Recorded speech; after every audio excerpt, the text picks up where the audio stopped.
All right, welcome back. It's time for your daily dose of all things Oblivion news and updates. Because guess what? We got a very intriguing leak today. And watch me open up this hard lock with ease. I'll show you guys how to do it, no problem. So lockpicking will become much easier for you guys, even without mods, even if you're on console. Plus, we got to talk about that PC performance. And some of you might have missed an update that you definitely do not want to neglect. And some players are suggesting that this one feature is incredibly broken, but doesn't really need to change. And mentioning features, it looks like the community also wants to see this one feature borrowed from Baldur's Gate 3. And yes, as always, I'm going over your top comments, so be sure to leave a comment down below. And remember, I'm still doing the Oblivion Remastered giveaway, so for a chance to win a copy of Oblivion Remastered, see that top pinned comment. But I was wondering how far Oblivion would go as we headed into the weekend, and let me tell you what, it went above the clouds. Check it out right here. Oblivion Remastered hits over 200,000 Steam players amid ongoing hype.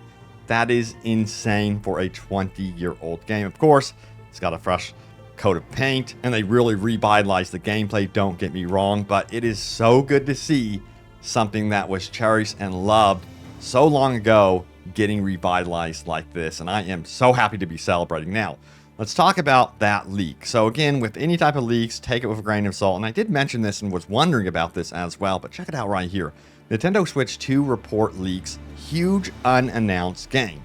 Now, the article goes on to say the following, and here it is, and it's from comicbook.com saying this: those keeping up with the industry beyond just Nintendo Switch 2 news will know the latest and greatest game comes from Bethesda, which of course is Oblivion Remastered. Now, according to new report, it is also in the works for Nintendo Switch 2. So, are you guys excited about the prospect of perhaps playing Oblivion Remastered on Switch 2? I feel kind of the excitement for this would be nerfed because of the situation with Nintendo and its current game prices, and also the prices elsewhere on the upcoming Switch 2 platform.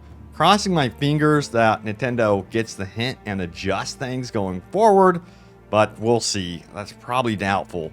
But it goes on to say this: the new report comes from the way of, I don't know how to say that, a source not typically known for his Nintendo leaks, but a source known for his Xbox leaks. For those that don't know, Bethesda is owned by Xbox, of course. Now, it says, that said, while Xstis, I believe it is, has proven reliable in the past, he has also been off the mark in the past as well, so take everything below with a grain of salt. So what did he say exactly here? He goes on to say this: according to the leaker, the Nintendo Switch 2 port is already in active development, and from the sounds of it, potentially far along in development as well. What's not clear is who is making it. Meanwhile, there's no word of a potential reveal date, let alone a release date. To this end, it does not sound like it will be ready for the launch of the console on June 5th. Yeah, I would not be surprised at all, considering that on the current Switch, we do have Elder Scrolls Skyrim, and I was wondering, how does Elder Scrolls Skyrim fare on the Switch? Because I myself have not played it, so that was the question asked out here on, of course, Reddit, and we did get some responses saying this: it's one of the best ports made for Switch. Get it, you're in for a treat. It's enjoyable both docked and handheld, but I like it more on the go. There are also some Zelda Easter eggs along the map, and it has all the DLC as well. So, at least the history here with Elder Scrolls games and kind of like ports to the Switch platform has been good. So that bodes well if this rumor does actually pan out to be true. And again, right now we have to take it as a rumor, but I think it might be a pretty solid one, all things considering, with the history of Bethesda. All right, so we also got to talk about that performance of Oblivion Remastered on PC, because it's been pretty underwhelming. In fact, Digital Foundry said this: Oblivion Remastered PC is impressive as a remaster, but has dire performance problems on PC. And the gist of it, as you can see here, the frame times are just bad. You have complete frame drops. And the most important question is, can you improve CPU performance without doing mods? And the answer is yes, but there will be some sacrifices made along the road, and they say it's just not worth it. They also have some GPU setting recommendations as well. I will throw this entire video in that description below so you can check it out for yourself if you really want to try to fine-tune your PC performance. But then again, there are also mods that can also help you out with performance as well. Beyond that, there are some updates outside of Oblivion on PC that some of you can really utilize to make sure that you get better performance. And one of them is, of course, the AMD Radeon graphics driver update, which brings FSR 4 support to Elder Scrolls 4 Oblivion Remastered. and of course Assassin's Creed Shadows. Let me know, is anyone playing Assassin's Creed Shadows? But yeah, that should really help improve things along the way. Do not neglect that for sure if you are on AMD. And also, real quick tips about lockpicking here. As you can see, this is a hard lockpick, and I'm going to get through it in one go here. This is without any mods. And the most important thing is to keep hitting the pin until you get a very slow reaction from the pin. And you can just keep bumping it up. Just watch here. Okay, we got the fast drops there. That's a slower drop. We're looking for the very, very slow. There we go. And you can just keep bumping up. Boom. And you can unlock it successfully. Rewind that clip and just study it. And that will help you so much with lockpicking. Let me tell you what, it is huge. Also, a big shout out to Hutch for discovering that one. I'm not going to sit here and pretend I discovered that. So yeah, that has been super helpful. But we also got to talk about one feature that a lot of people are saying is insanely broken, but there's others that are saying leave it alone. It's just fine. You're overreacting. Check it out right here. New magic leveling is insanely broken. Let me know how you guys are feeling about magic leveling currently. So get this. The higher the base mana cost for a spell, the more experience you gain. I made a 20 healing for a second spell, and it is currently giving me a level up every 2 casts at 80 restoration. It now takes literal minutes to get 100 destruction and restoration. In original Oblivion, it would take 17,000 casts to get 100 restoration. I posted this 2 minutes ago at 80 restoration. I am now 100 restoration. This has 3,300 upvotes. And to me, it sounds, yeah, pretty broken. But we got some replies here. I'm 100 restoration level naturally at level 20. It's my highest skill by a decent margin. And another reply, yeah, they seem to have overcompensated with restoration a bit. It used to be the most grueling skill to level besides maybe Mercantile, but now it flies by. I'm playing a spell sword who uses alteration and restoration in equal parts to buff before fights, and my restoration skill has grown a good 25 points ahead of my alteration.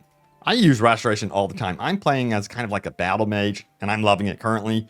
But I have noticed that my destruction skills and abilities are pretty much crazy, and they're my go-to. But so far, I have to say, it feels pretty good. It doesn't feel like extremely OP. In some cases, it does. Don't get me wrong. But so far, I'm actually really enjoying it. It feels like I'm going through the natural level progression stuff. I'm not taking any shortcuts or anything like that. To each their own if you want to do that, but I like to play a little bit more naturally. Now, we have this one as well. Oblivion has always been a game that if you wanted to skip progression, it was pretty easy to do. I tend to agree it may be overtuned even for normal gameplay as well if people are maxing restoration early in the game. So that seems to be one of the core issues with this one, is if you max it out too quickly, yeah, you're going to notice that it feels OP. That's why I kind of suggest to kind of play the game more naturally and organic. Yes, you could sit there and take advantage of certain exploits, don't get me wrong, to really level up like within minutes if you want to. But I tend to just kind of ignore those sort of things. Even when it comes to like lock picking, there is like an exploit for lock picking. But for me, I just want to go through it naturally. Now we also have, I'm playing the game without grinding on purpose, and I like the pace at which spells level. If you want 100 destruction, nothing really stops you from doing that before the first quest, no matter what the experience scaling is. So yeah, Oblivion is different in that way. We also have this take. If you play normally, the level scaling feels good to me. But this guy was like, what do you mean play normally? I made a battle wizard and all my magics I use are much higher than my blade, heavy armor, and armor, despite me using those every combat. Sometimes I forgot to cast a destruction spell, and I got it to 100 while my blade is still around 50. I'm not trying to power level. I'm just using good spells. So yeah, seems like also the leveling is inconsistent with other parts of gameplay like combat and melee. So it is going to be interesting to see Bethesda's response to this, if they're going to change anything in the future or if they're going to leave it as is. Because yeah, adjusting things in this regard would be like considered a nerf for some players, I would think. But I don't know, maybe they're going to try to mellow out in the future or just completely leave it alone. So we'll see. Let me know what you guys think, if they should adjust it or leave it alone. But we got to talk about this one right here. The Oblivion Remastered badly needs this Baldur's Gate 3 feature, and this is definitely needed.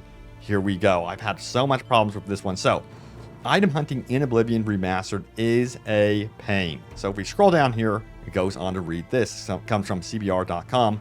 Where the Elder Scrolls games get really frustrating is in item collection. Players need to approach an item for it to be highlighted before it can be picked up. The only time items appear in an easy-to-read list is when searching a container, like a chest or cabinet. Otherwise, it means running around and picking up individual items one at a time. Finding items can be even more difficult in Oblivion's dungeons, as they're mostly unlit and require players to use a light source or a spell to get around. The fact that the items are strewn haphazardly around means it's easy to miss out on gear, especially individual gold coins, as they're so difficult to see under the best of circumstances. And another feature I would really appreciate when it comes to looting is having an X marker where there are downed bodies, just in case you need to go back and you're like, oh man, I missed looting, some bandits or something like that. Yeah, that can be extremely helpful, just looking at your compass or opening up your map and seeing those X markers where those bodies are. But yes, Baldur's Gate 3 had the right idea. And what was that idea? So all modern RPGs have to be compared to Baldur's Gate 3 at some point. In Baldur's Gate 3, the player can press a button and all items will have their name appear above them. This gives an instant visual shorthand for what can be interacted with, making it easy to see all the items that can be picked up or buttons, levers that can be pressed. Without this small feature, Baldur's Gate 3 would be way more frustrating. It gives players a glimpse of items that are also far away, hinting that it's possible to use Misty Step or other teleportation spells to reach distant loot. This would be a really cool quality of life adjustment in Oblivion Remastered. Will it happen? I'm going to say probably not, It's just not like an Elder Scrolls thing, and I don't know if that's something that they would add in, but it would be very, very cool to have easier ways to see, items, especially in unlit dungeons. That would be super helpful for sure. Or maybe they can have like some sort of spell that you can cast that can identify everything and highlight it in the room. Now that actually would be legit. All right, so let's go over your top comments. Remember, as always, leave a comment down below. It could end up right here in a future video. And again, I'm doing the Oblivion Remastered giveaway. So to enter that, follow that link in the description below. But let's get into what you guys had to say here on my most recent video. Here we go. I hope they add cleared to point of interest on the map screen. Hell yes, it is desperately needed in my opinion. It gives you a good understanding of what you have completed and what needs to be done. Also, Kvatch rebuilding DLC would be fire. The city should be rebuilt. Yeah, we're getting something like that for the blacksmith in Kingdom Come Deliverance 2. So yeah, it'd be cool if we got something similar for Oblivion Remastered. It would only make sense. Next up we have, I really hope they fix the inventory glitch that doesn't show your equipped weapon or shield. Super annoying. That is very annoying, but the animation still is there and I'm like, okay, I think I have my shield equipped because he's kind of like acting like it, so I'm assuming it's there. It's just weird. It just throws you off. And then we have Sincerely, they deserve the 4 million buyers. The remastered is amazing. I love it. I love to see it. It feels like Bethesda of old is back. Gives me hope for Elder Scrolls 6. It's just nice to have some hope. You know what I mean? And we have kind of a nitpick here, but I'd like them to swap to a single button press for swapping to the local map. The current method is really tedious and I prefer the way it was in the original. I understand the merge. Just a simple toggle instead of the zoom would fix it for me. Edit clarification, I'm on console. Yeah, it is so annoying. Dude, it's one of the things that I'm like, why isn't there just a button press for the local map instead of the world map and have to zoom in? And it is tedious. I 100% get where you're coming from. That's one of those quality of life updates that would be huge in the long term, many hours of playing this game. It'd really alleviate that frustration.